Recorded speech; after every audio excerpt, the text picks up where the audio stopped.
They were like, oh my god, this house doesn't have a kitchen. Hi everyone, I'm Shanalyn. Hello, I'm Fred. Hi, I'm Cynthia. Hello, I'm Mrs. Tay here.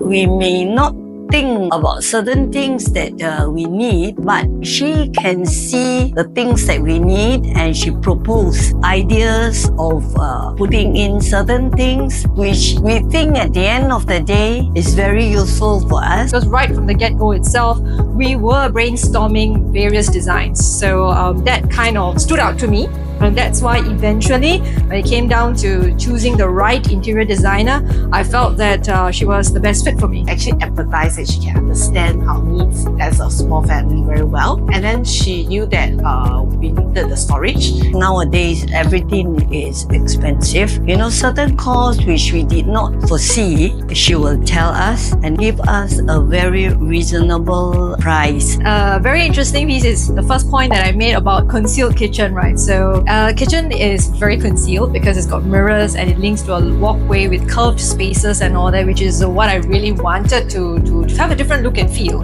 He needed the altar. She was able to understand what he needs in that altar, the measurement and everything. So from there, I kind of know that, you know, the overall impact was quite high because it kind of served the purpose that I set out for. And at the same time, functionally, I have a lot of storage spaces as well, which was built into the whole design. So it's functional plus the design, I would say, exceeded my expectations. So the after sales service we thought was really also very good. Highly recommend WTA to anyone who's going to renovate their house. If they are looking for design experience, then certainly I would be recommending Yvonne and her team to my friends as well. Recommending WTA designer, I will definitely recommend to friends. Thank you. Thank you. Thank you, WTA Interior.